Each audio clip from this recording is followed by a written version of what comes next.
talking about the strategic and moral importance of the relationship between the US and Israel. Why? Because the US stands firmly with Israel. It offers unwavering support. Its commitment to Israel's security is ironclad. It's the deep affinity and enduring connection between the two nations cannot be broken. If there wasn't an Israel, we'd have to invent one, said Joe Biden. And if you think I've forgotten that Joe Biden is no longer prime minister, I haven't. But there has been a new program on Israeli TV talking to lots of Joe Biden's aides and getting the behind the scenes views of those slimy reminders of the Democratic administration in front of the camera and behind the scenes. So this is the program I'm talking about called Hammercore on Channel 13 in Israel. Hammercore means the source, as in the journalistic source, not the barbecue variety. And it's going to be quite revealing because some of what was said, some of what was revealed, as well as some you don't say moments. Welcome to today, the reality show, joined just with Daniel today. But before I come to you, Daniel, to comment about an article reporting on the program itself, I'd like to stress how incredibly typical of somebody who grows up and learns from the school of thought from Henry Kissinger, or how pragmatism is incredibly embedded in anything that's got to do with foreign affairs in the United States, and everything to do with diplomacy is steeped into this kind of odious way of dealing with things. I mean, the people that speak in this spoke in this program are all former officials, former spokesperson for President Biden, and they're all revealing kind of what was going on behind the scenes when the events between Israel and the United States unfolded. And they open a window on a world of pragmatism, a world of double dealing, showing that the US and Biden in particular and his administration was getting behind Netanyahu, mainly so it would be easy to stab him in the back. And all these kind of events, this kind of things that have been revealed, to me seems very much like the losers trying to rewrite history, i.e. How the Biden administration was incredibly unwaveringly behind Netanyahu. Daniel, how did you see the report on this program? Yeah, so right now I'm in the phase where I'm reading a really good book, so everything I say needs to be somehow connected with the book. I'm reading Sherman's March about sort of how the Civil War was waged by General Sherman. And I mean, just the sort of difference. I think something important that has to be said, pro-Israel, I think really needs to be defined. Because when it comes to, and this is something we've commented on, especially when you have the sort of pro-Palestinian who are really pro-Hamas sort of speakers or journalists in the West, when they say all media is pro-Israel, Kamala Harris is pro-Israel, basically everybody is pro-Israel in American setting. And I think and that really depends about how you define, like, if you define being pro-Israel that as long as you don't pray that Israel will be destroyed, you are sort of pro-Israel. And that is basically sort of Biden's definition of pro-Israel. Because they did some support at the start of the war, like, bringing the ship to Hezbollah, which I think you could say definitely sort of deterred Hezbollah. And generally, you could also say America in the UN was behind Israel for, I think, the most part. I think I'm not sure if there was even one vote where sort of America wasn't with Israel. You can like find these little things like, look, and if you read the article or if you listen to some of the people who were mentioned, they'll say like, look, we did this, we did this, we did this. But when it comes to really sort of being like an ally or being like a friend, like I think that was the quote being used, right? It's like the friend of Israel. It's a friend is not somebody who like betrays you half the time and helps you half the time, right? That's like an inconvenient ally at best. And I don't want to sort of like take away from the fact that, yeah, America did help in many ways, but sort of it always has to be viewed from the sort of selfish point of view. America shouldn't help Israel because they have some qualms about, what happened to Jewish people at the Holocaust, or some sort of altruistic sort of crusade that now we have to help Israel because of something happened. The only reason why America should help Israel is because it's in selfish interest. Is because this is the one of the greatest allies America has in the region. They have the same enemies, and even that is not enough to sort of make an ally. They also have the same values. Israel and America have not even like compared to other Middle Eastern nations, compared to European nations, they have much closer sort of values. And when you have that, the fact that you would only define pro-Israel by, not being as bad as the other side, or not being as bad as the Green candidate or whatever, or Libertarian candidate for that matter. Both of them were very anti-Israel in this election cycle. I think that is something important that has to be defined. And to sort of give definition of pro-Israel, I think it would have to be basically sort of unconditional, depends how you define unconditional, but sort of unwavering support of Israel, like basically just leaving Israel alone. And when it is convenient for you, help them in some ways. I mean, Israel is a sort of, in many ways, relying, I mean, most of the world is relying for America for weapons. That is something that America is great in, but it gives them a lot of power when it comes to being a leverage, like, the 2,000 pound bombs that were denied to Israel for a long time. Yeah, for sure. And of course, you mentioned in the course of that the aircraft carrier, which Biden and the U.S. administration sent shortly after October the 7th, and there was a big importance to that, wasn't there, in terms of deterring Hezbollah and arguably what we saw since. Hezbollah, from their point of view, may have missed their opportunity to capitalize on the surprise of October the 7th that Hamas had caused, and of course the horrible consequences of it. And maybe that initial response from Biden was significant in ensuring that Hezbollah didn't do so. So yeah, absolutely. I mean, and we must credit where credit is due. I think it's interesting that they started in this program, but in many ways, or if you take it chronologically at least, talking about the relationship between Biden and Netanyahu prior to October the 7th, and it being somewhat frosty to start with, particularly in the wake of the judicial reforms that Netanyahu was trying to press through. And obviously, even on this channel, we criticized those back in our shows prior to October the 7th. I remember doing a show that did just that. But I think one of the key elements that this program brought out, and it's probably a good one to start with, was the promise of Saudi normalization, and the fact that that was held up as something that Israel should strive for, but they should sacrifice just about everything in order to achieve. They should have a ceasefire. They should agree that a Palestinian state should be on the way, or at least set in motion the route towards one. That there should be a hostage deal, and that they shouldn't consider that any kind of concession to Hamas or any kind of victory for terrorism, but that would be simply a necessary and beneficial thing for Israel itself, if only they understood this properly. Why don't you understand this, you fools?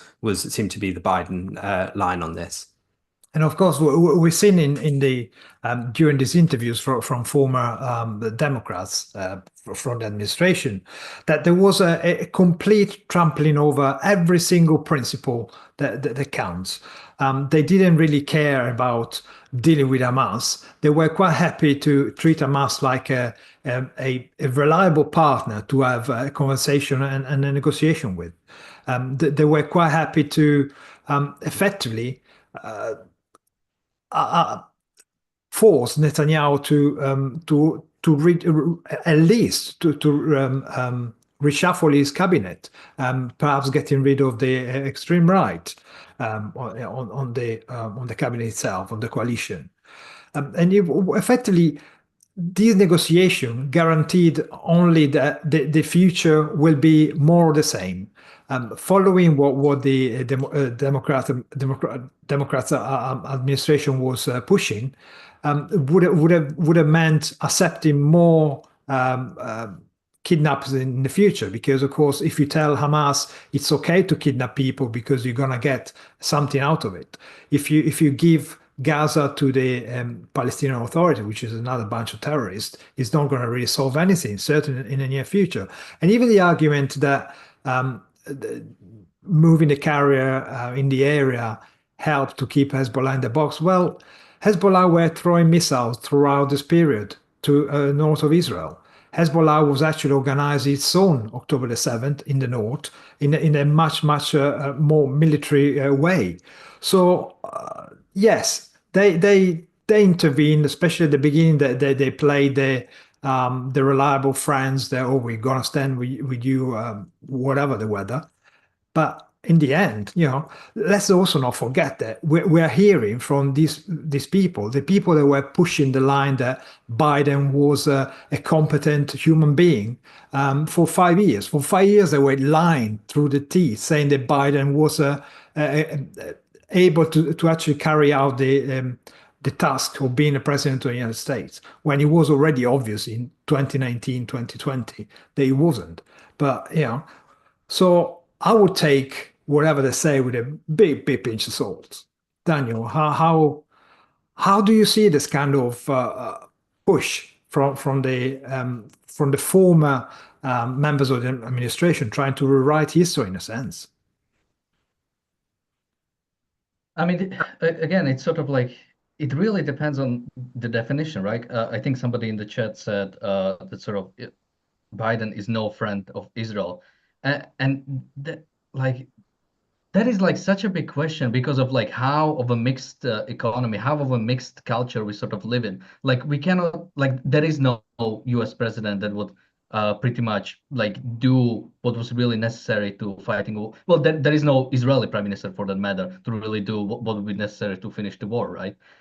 Uh, and so the reason why I was bringing up the sort of Sherman's March, the book, is because I'm reading about sort of the way that war was waged, and it's brutal. Like it's like if you were on the sort of southern side, and there is a lot of like a Confederate sort of statement that they viewed the sort of marching Unionists as like the devils, basically, the way they sort of waged the war. And even Sherman was talking about how like he wasn't happy to like do this. He hated it, but knew why this was necessary because war is not like a playground. It's not something you can just do. It's not just, you know, let's have fun, so let's just separate from another country, or let's attack some Israelis and see what we can do afterwards. No, it's hell, and the fact that that hell was not delivered and is not even expected. Nobody is expecting. Nobody wants it, and nobody sort of even thinks it's possible for like a really terrible state of the war to sort of happen. And so then you're sort of working with like what are we doing here? Like, yeah, you know, let's assume that sort of bringing the aircraft carrier sort of deterred Hezbollah for a bit. But like you said, they kept attacking. Just what didn't happen was the sort of October 7 style attack that we knew Hezbollah was ready for. Once Israel went into the south of Lebanon, they found like they were prepared to do something heavy. And of course, the fact that Hezbollah is no longer really a threat was again no part to Biden's administration. It was purely Israel. It was purely basically Israel didn't even talk to Biden's administration about the Patriot attack. And if they did, I think we've heard from Austin, the who was it, the Secretary of Defense, right? Afterwards, that basically, yeah, he wouldn't have approved it, or he wouldn't find it as something good to go, good to go. But that was what led to the complete eradication of Hezbollah. Not the action itself, but sort of the events that followed afterwards. So yeah, it's like saying you're pro-Israeli just because like this kind of like pro-Israel will like eradicate Israel in the future. Let's say well, I think it's still much more on the Israel side, but if this is like a friend you have, if this was like the way America has been like helping the allies during World War II before America officially sort of entered, if this was the way America was helping the allies, they wouldn't have survived for that long. Like this kind of support is like this kind of support is only okay when Israel sort of has it handled. If Israel ever was in a deep trouble, I don't think it could ever rely on I mean, just look at Ukraine, right? Ukraine couldn't like the support Ukraine got from the Western nations was was relatively good when it came to like it allowed them to actually hang on for so long, but it never was enough to actually allow them to do anything substantial. It is the sort of like the keeping on life support. That's what the West has been always doing when it comes to support. It's like, yeah, we need to help them, but don't help them too much because Palestinians are dying. We need to help Ukraine, but not too much. Don't let them attack actually into Russia. That is not the way you can wage a war, and that is not the kind of support you should give to people you say you are all your allies or your friends. And yeah, just to on the point on like Saudi Arabia, again, it's a topic we've talked about before October 7 because Saudi normalization was close to happen before October 7. That the fact that it was happening was most likely what inspired Hamas to actually commit October 7 because they knew that would cut down any sort of talks to it. But yeah, I think I have a quote from somebody in the Biden administration. I didn't say. Maybe you guys can remind me who said it.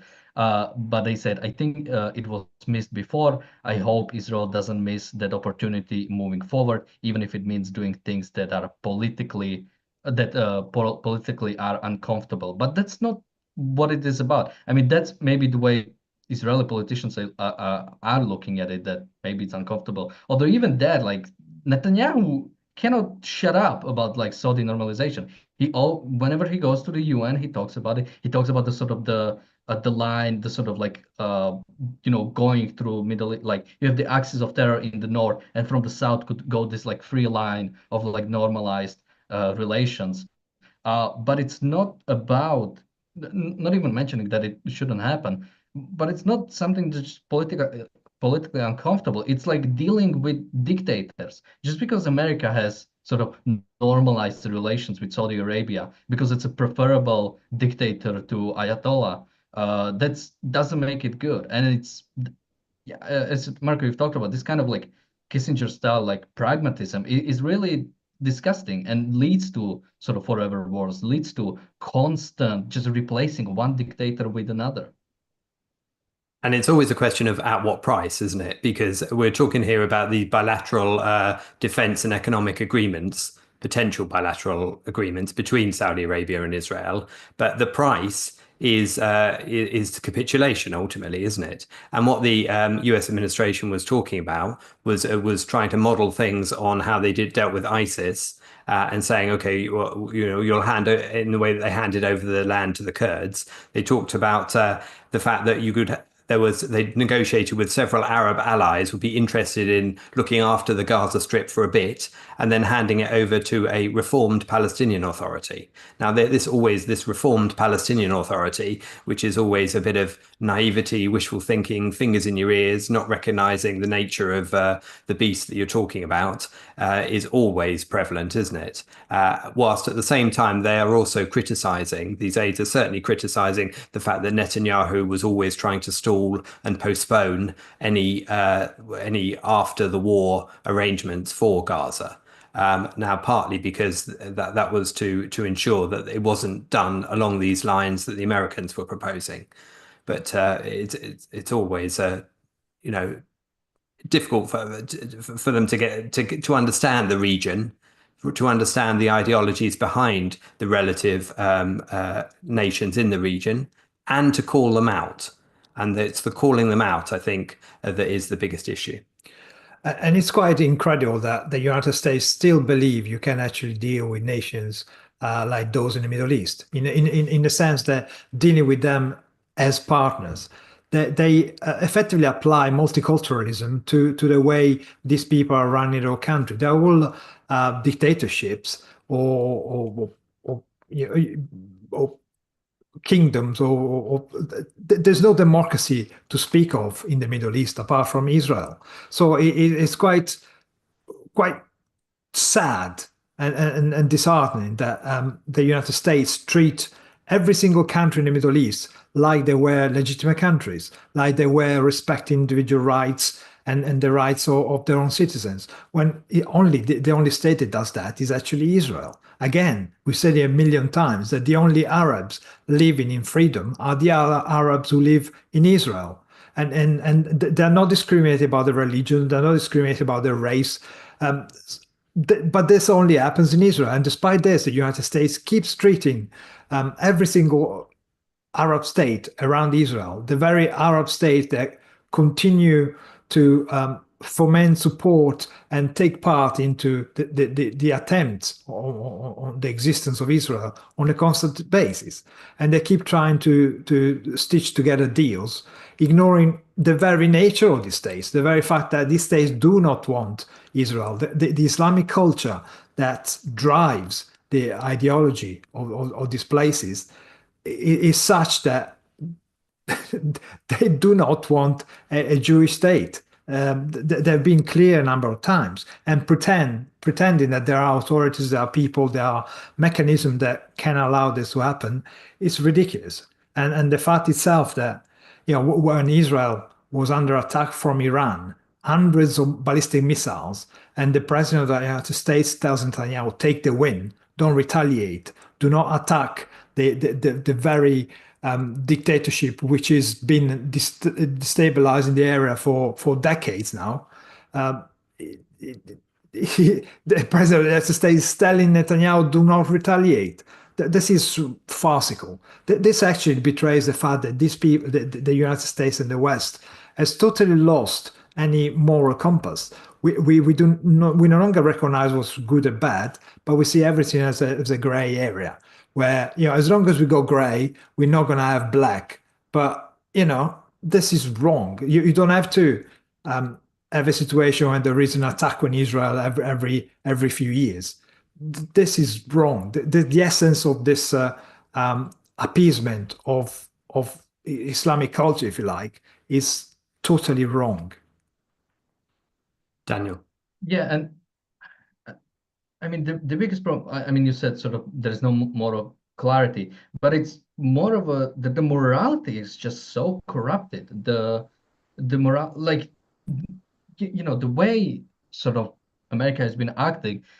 As somebody who read the UN Charter, God help me, that is sort of like exactly it. Like basically, yeah, you get attacked, but first you should like think about it, what you want to do. Then you should report to the UN Security Council to ask them what they want to do. And then if they don't respond, maybe you can do something. This is exactly like it's playing war. It's like playing politics. That basically, you can get attacked, like we've seen with Iran sending rockets all over Israel, and we just haven't seen that because Israel was able to defend itself.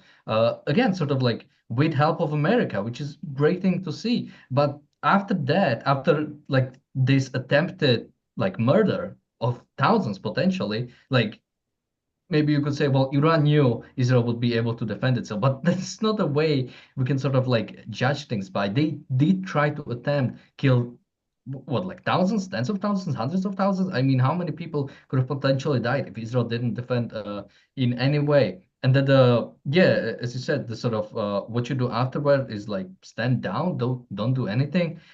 Like, what are we like? Really, what are we doing? Like, this is not even like we are not even dealing with any sort of like hardcore sort of tough opponents. Like even like this is like we've seen Russia and Ukraine completely helpless. I I'm sort of like knocking on wood. I'm not sure if that phrase is also in English, but uh and not because like I hope of course China will never sort of invade Taiwan, but I kind of want to see it happen because I suspect it's gonna be a mess. Like they won't be able to do like anything because these dictatorships are useless. Iran has no defenses now because Israel was able to completely wipe it out. Whenever Houthis make a peep, we can just send a bunch of rockets there and they got completely wiped out. If we like Hezbollah was shut down, Hezbollah was this, they were building for decades, they were getting support from Iran for decades, completely wiped out. like Israel killed like what 5 leaders in 2 weeks. The regime in Syria, again, part of the sort of the axis of evil, the axis of terror, like collapsed like from one day to the other. Like these societies, these governments are completely useless, yet we simply refuse to do anything about it. Like America, we when you have like a beauty pageant, you have the people saying, I just wish for the peace in the world. We can have peace in the world. Is like America can wipe out every single enemy very easily. I mean, yeah, once you get to the sort of nukes, there is something to talk about. But even if America, like we were able to wipe out Soviet Union without ever firing a single bullet, really, just because we stood up against them. And if we do that, they will fall apart. They have no power. Evil has no power besides what we give it sanction for, besides what we give it. I mean, the UN only exists to protect dictatorships. That's the only way.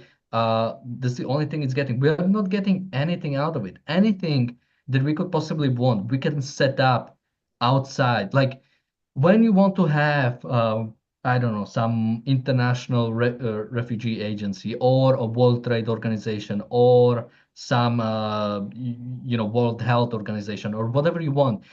Imagine if you could set it up without dictatorships, without involving dictatorships. Maybe it would work better without trying to forever sort of bring them in, and then we pay for it because they don't actually play by the rules. Like with the completely separate topic, but World Trade Organization. Like big part of it, every nation is part of it. Big part of it is not steal intellectual property. That's what China has always done. That's how they were able to sort of dominate a lot of the manufacturing. And now we are sort of like paying the price for it, and they will not be punished because they don't care about the rules. And why should they? I mean, it's a dictatorship. Why should any dictatorship play by any rules? It's only the good guys who ever do. Yeah. And you mentioned, of course, of what you just said then a little earlier about despite the military successes of Israel itself in terms of taking out the leaders of Hezbollah and Hamas, etc. And I did want to read a particular quote that came from the show and is quoted in this Times of Israel article, which I'm sure will add to the notes for this episode if you want to look at the full article yourself. Now, this is a quote from Amos Hochstein, who is the former US Special Envoy, and he said, quote, I know that a lot of people say, in retrospect, maybe it's good there was no deal reached in the summer. He's talking about a hostage deal there. No deal reached in the summer, because look at all the Israel military gains that were made in August, September, and October. But there's no doubt that people forget that there was a big advantage of reaching a deal earlier, and that is that these hostages would be alive, and some of the hostages who did come home would be in better condition. Now that, to me, is the most mealy-mouthed justification for preempting Israel and not allowing it to do its military activity that was so successful with the pager attacks and taking out the leadership of Hezbollah and Hamas. Because if you had followed the US advice at the time and you capitulated to the hostage deal, yes, you may have released some hostages and you may have had some in a better condition, but at what price? And it's always the at what price? At the price of absolutely surrendering in the case of the war and absolutely granting terrorists, exactly what they wanted as a result of, agreeing to their demands. And the painful part of this interview is actually that they don't really mention the hostages still held by Hamas. They keep talking about dealing with Hamas again, like they were a reliable party in a trade between equals, and that's so enraging that nobody sees. If you work in diplomacy, if you work in foreign affairs, you will be, I don't know, conditioned. You will have accept totally the fact that you cannot judge another culture. You cannot define what's good or bad. So you have to treat everyone the same. And so a deal with Hamas is as good as a deal with, I don't know, the the United Kingdom or France, you don't actually see that you're dealing with the very people who are still holding the hostages, who went into Israel, murdered over 1,000 people, and took 250 hostages. And they're talking about, oh yeah, the hostages will be alive and the hostages will be in better condition. Well, the hostages wouldn't be hostages if it weren't for Hamas in the first place. So there's massive floating abstraction. There's massive assumption that things happen and I'm here in order to solve them. It's like, hang on a second. If things happen, there is a cause, and to solve that cause, there is a very good way of dealing it. There is one mention in the show of the hostages, or at least one that is kind of makes my skin crawl slightly when I hear it described, because it's by Roger Carstens, who was the Biden hostage envoy, who's talking about wearing the dog tags of Aden Alexander around his neck, the US Israeli hostage still held in Gaza. And how much he's looking forward to being able to hand the dog tags back to him on his release. And it's that sort of tokenism and that sort of the cheap emotional trick which acknowledges that the hostage exists and talks about a fabulous moment of release, but only through the context of doing a deal with Hamas, which is ultimately what we're talking about here. Daniel. Yeah, I mean, it really is the philosophy of like this amount of naivete, this amount of I mean, Marco, you earlier said sort of that belief that everything is great, but sort of this is like belief that almost like everybody's good, like nothing is anybody's fault. Like the hostages were kidnapped. It's sort of like a passive voice, like something just happened, and then some Palestinians did die, or something. This amount of like a refusal to see what is really happening. And again, to bring into the book, it's a really good book, Sherman's March, where Sherman talks to, or there are recounting of him basically like saying to civilians, like, you brought this upon yourself. You thought this is just like fun, that this is just, oh, we'll just do this, we'll just try this, and that there will be no consequences, that nothing will happen, that you can just, maybe some people, some young guys will go fight somewhere in the field, and we'll see what happens afterward, without realizing what you're doing, without realizing what have you done by starting a war. It really is, there is that quote, something like, a good man create good society create weak man create bad society, or something like that. And as much as I hate it because it's kind of dumb, it really, the fact that, and it's something we shouldn't want. We shouldn't want to see the horrors of war. We shouldn't want to sort of live in that state. But the fact that we haven't gives us this allure of, we can just negotiate. We can just see, yeah, we just need to get the hostages back, and then everything will be all right. As long as we bring everything back to the status quo, then everything can be all right.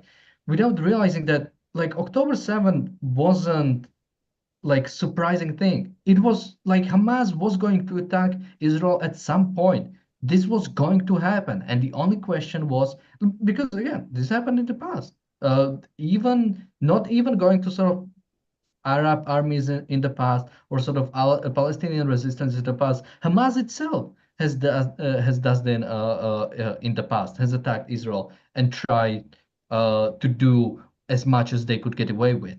And we keep thinking that, if we just make a deal, which again, deal would preserve Hamas. Any ceasefire deal would preserve Hamas. Even right now, not talking about during sort of Biden's administration, but it definitely would be the case. Now there is sort of a little bit talking that maybe even Hamas would accept getting out, but we still don't know what that would mean. And that is after a long war.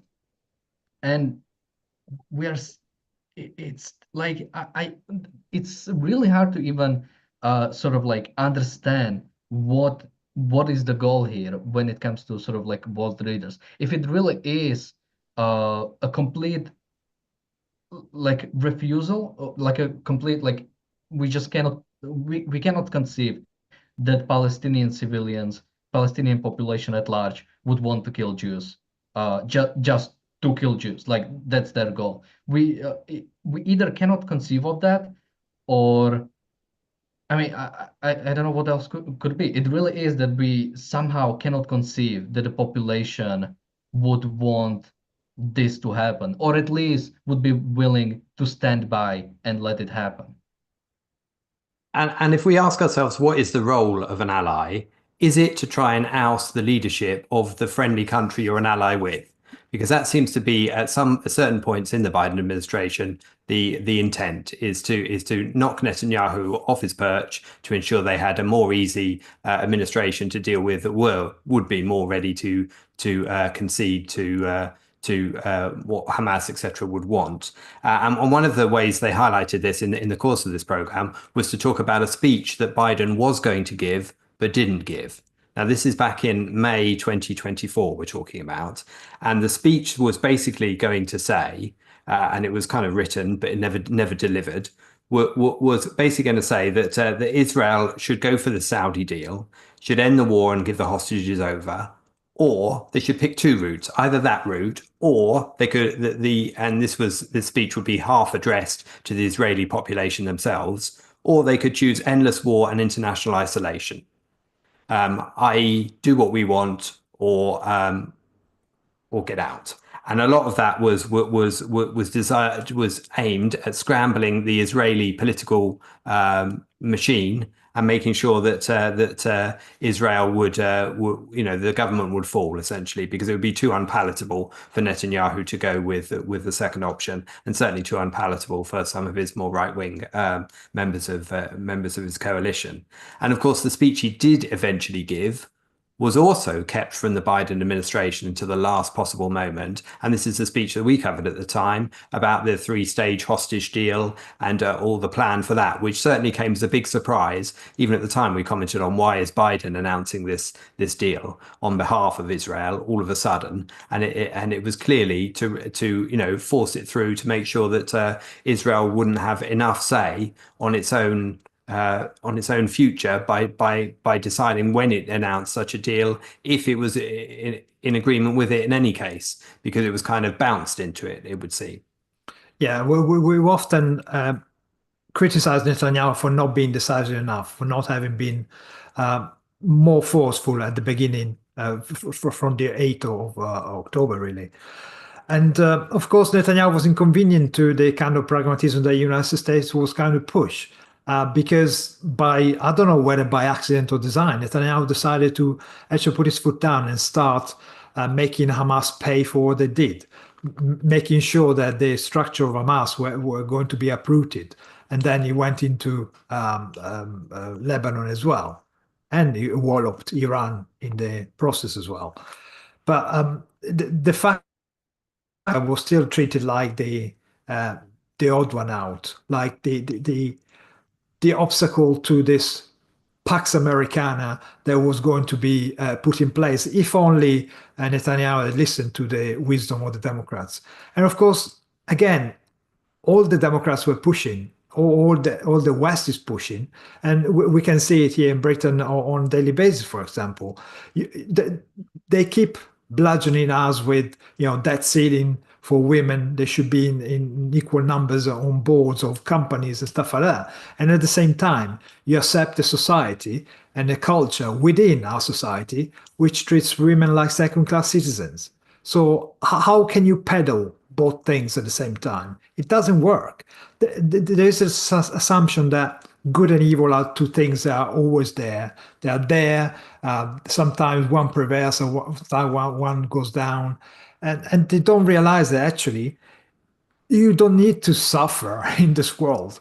The suffering comes only by the acceptance of the evil. If you stamp it out as soon as it appears, you're not going to have much evil.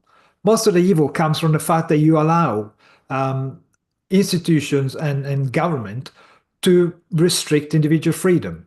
If you want to stop this continuous cycles of suffering, war, violence, let people do their own thing. Allow people to do what's required in order to further their own existence. And a government which tells you you have to deal with the people who want your death and you shouldn't defend yourself, well, it's a government effectively saying you should die as a martyr because it's good for the other guy. It's good for the bad guys to get away with it so that we can keep the balance between good and evil. Totally wrong. Evil has to be destroyed. I think one of the questions I wanted to ask you about, Daniel, because there are parallels with Ukraine, and particularly parallels with how Trump's been dealing with Ukraine, Trump and JD Vance, and of course the big meeting in the White House, etc., is the gratitude question. The argument which was brought up in this program that Israel should be grateful to the US for all of the billions of weaponry, etc., and all of the support that the US gives, and therefore should essentially capitulate to whatever the US wants if it slams its fist down on the table and says you're doing it this way. And of course, they've made the same comments regarding Ukraine. What's your take on that as an argument, and that as a way of even framing how an ally should cooperate or provide assistance to another ally? Yeah, I mean, well, first of all, just one comment on the sort of Biden administration sort of commenting many times that basically they would want to get rid of Netanyahu's leadership or do something about it. I think that has the same basis and in why we refuse to recognize that Palestinians or sort of Palestinian culture is Hamas.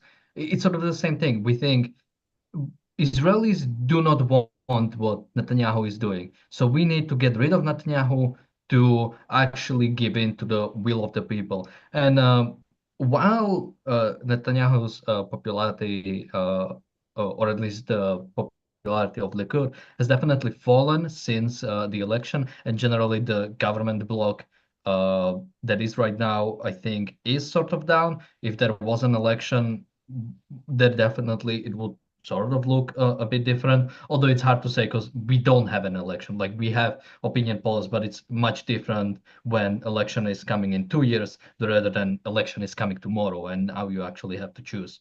So we don't know what would actually happen. But Israelis themselves, while many do want stop to the war, many do want to keep fighting. Like like Netanyahu was gaining in popularity for standing up to Biden. It was not like Biden wanted something and then when Netanyahu refused or when he wanted something different, he fell in popularity and people started calling for election or started calling, no, we do not want this. It to a large part, they simply do not want what Biden is wanting. So what then is sort of like America doing when it's starting to, and it's similar way in Ukraine, right? I think Trump, in many cases, tries to sort of split, not, sorry, split Zelensky from its people, saying Zelensky is unpopular or that people of Ukraine sort of want to stop. But when we see that, well, also, yeah, in a similar way, Zelensky's popularity has fallen and sort of some acceptance or acceptance of the fact that Ukraine will most likely will have to lose some territory or will have to sort of recognize a Russian overtaking of Crimea. While that has been rising, it's definitely not on the way where nobody wants Zelensky or Ukrainians themselves don't want to fight anymore. So it's the same sort of thing as trying to impose some different ideas upon its people. Like you have to go and listen to what actually people want or what people are saying.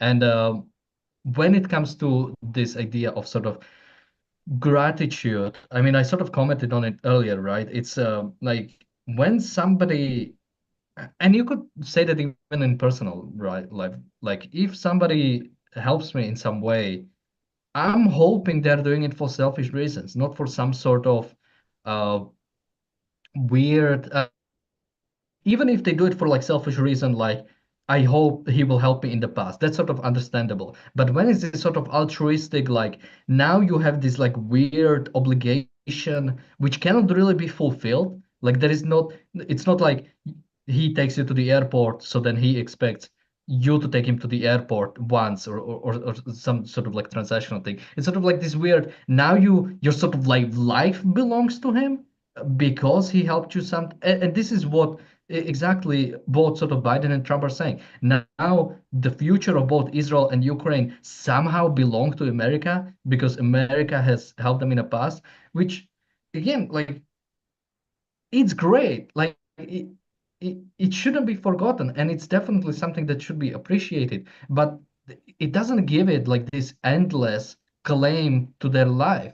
Like in a similar way, like France doesn't have an infinite claim to America because they helped them in the Revolutionary War. And in the opposite way, because America saved France twice during World War II, they don't have now infinite claim to France. Like all countries and all people should always do it for selfish reasons. And then there is sort of this transactional thing, which is good. It's good that sort of we understand that, and transactional doesn't mean sort of like money. It can be values. Like we are like trading values. We are like trading things that benefit us both.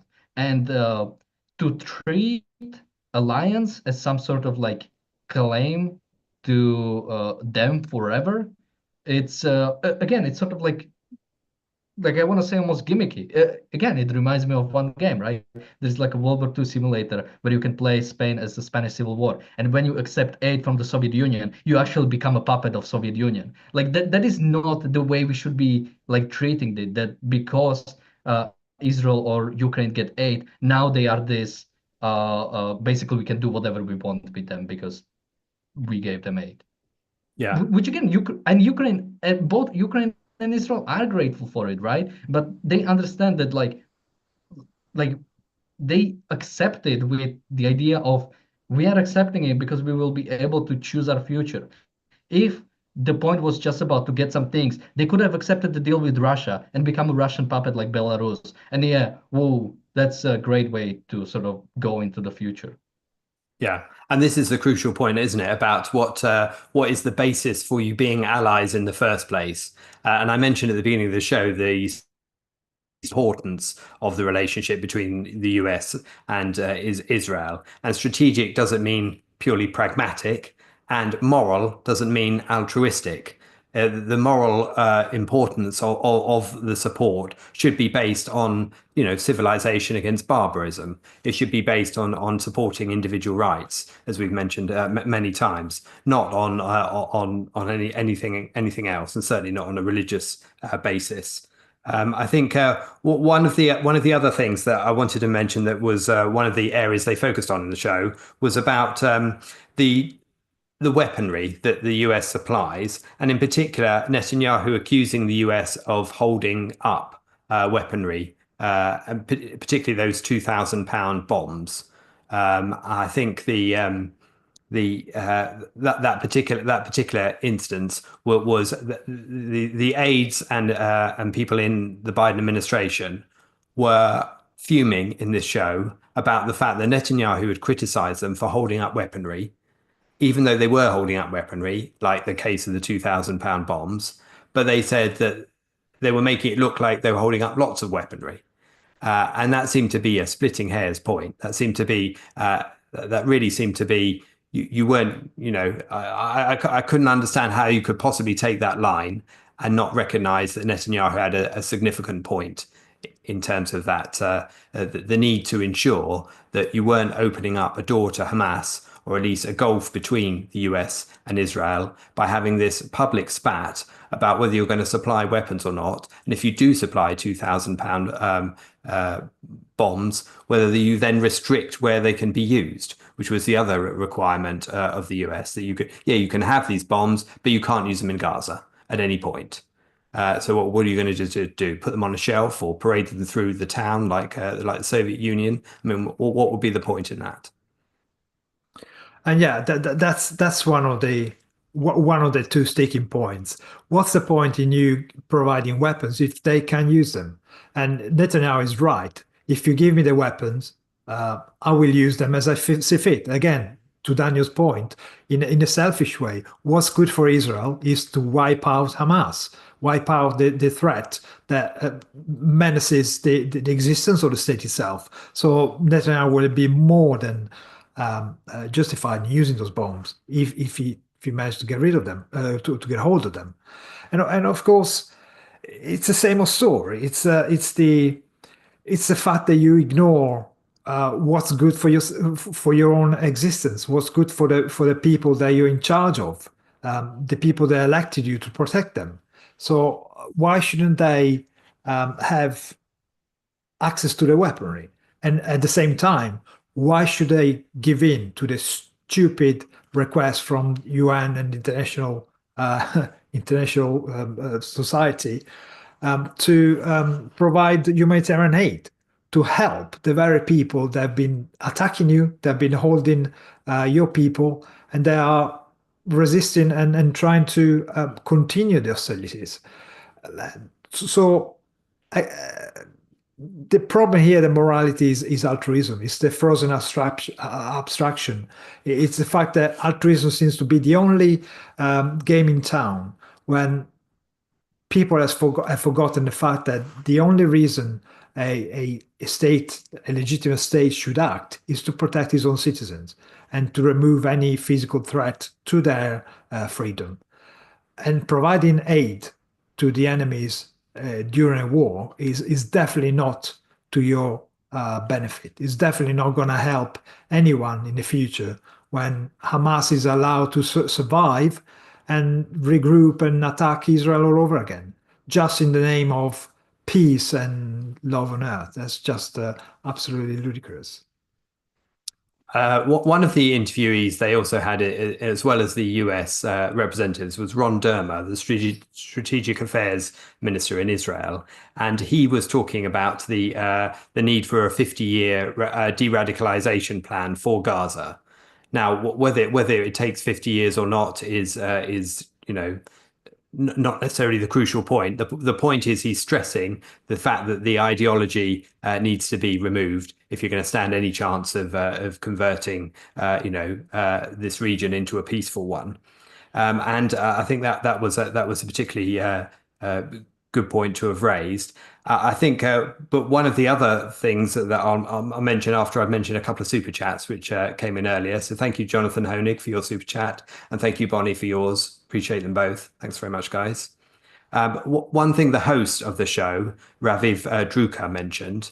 Now, I get the impression when I read about Channel 13 and where it's positioned politically, it describes itself as centrist but slightly to the left. Now, that sounds like they describe the BBC that way. And you want to see our thoughts on the BBC, you can check out many of the shows on there. But the actual presenter of this program mused at one point, I think it was in his concluding remarks, that perhaps the fatal flaw of the Biden administration was to be too loyal and too pro-Israeli, and that didn't allow them to pressure Netanyahu enough. Now, Daniel, what do you make of that twisting of things? As we're probably coming to the end of the show here, so how do you see that in the course of how this was presented? I mean, yeah, keep repeating that. That's what got Trump elected. The fact that people are saying that Biden is like too pro-Israel, and by that extension, Kamala Harris was too pro-Israel, was why in many communities, especially in many areas in Michigan, the Arab Americans voted for Jill Stein instead of voting for Democratic Kamala Harris. Because Kamala Harris is like Zionist, so she's gonna be too much pro-Israel, and that's like such a warped thinking. And yeah, if your standard is that as long as Israel exists, that's a problem, then yeah, they are too pro-Israel, because on sort of face level they will defend. Like I think if Israel, if after October 7th, let's say Hezbollah also attacked, or there was a stronger thing, I think America would be like similar in sort of Ukraine. America would never let Israel fall, I think, no matter who is in the White House. But they'll never do enough to actually let it flourish in the right sense. Now, big problem is also Israel itself doesn't want to fully flourish, right? Like when we talk about sort of what needs to happen, like the fact that even Israelis or Israel leadership doesn't recognize what taking over Gaza really would require. And that's why it would felt in the past, right? Israel already had uh, uh, took part of Gaza and took all of Judea and Samaria, and yet it wasn't able to sort of really finish the point as they were able to do just sometime earlier. They were able to integrate Arabs in sort of like Israel proper outside of those territories. Yet something was different when it comes to Gaza and Judea and Samaria. And Israel needs to realize and needs to do something for it because and we see it right now, like Donald Trump, for all his faults, doesn't really care, at least seemingly, what Israel will do. I mean, there would be a question if like Israel stopped aid from going in. Now, Trump did comment that he wants resuming of the aid, but Israel then said back they are not resuming aid. So I don't know if Trump sort of behind the scenes is like applying any pressure on Israel at all, or if they truly have a free hand and simply as something I've suspected that Netanyahu wouldn't do more, even with Trump in office. Um, where was I going with this? Yeah, that basically this is the ball is in Israel's courts, and even if with Biden in office or with anybody, any American president in office, no matter how anti-Israeli, if Israel itself wanted to fight for it, what could they really do? Like, like even remember the sort of support of Ukraine. The Western support of Ukraine was, well, send a plane to Kiev so Zelensky can get out. Like that was sort of like the support in the first days. But Zelensky said, no, I'm staying here. If you want to like send something, send bullets. And so yeah, that like in many ways you need good allies, but also you need to be good yourself, right? Like FDR was too gracious when it comes to sending support to people fighting the Nazis, but they wouldn't be fighting the Nazis without Churchill. Yeah. I have another point to make, but before that, where can people find more about you, Daniel? You can find me on my YouTube channel, Dan to Dan, and yeah, hopefully I'll start actually posting there. And I should mention, I'm actually in Israel right now, so hopefully in the upcoming days there will be some interesting shows. I wanted to make a few comments about, well, I'll just make one more comment about sort of the selfish help that America should give, is the fact that Israel has this unique relationship with Israel. Fact that so many Americans both were kidnapped on October 7th because so many Americans visit and live in Israel.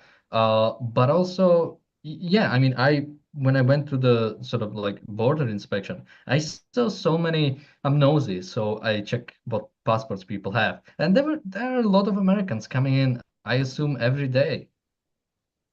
Sure. Yeah.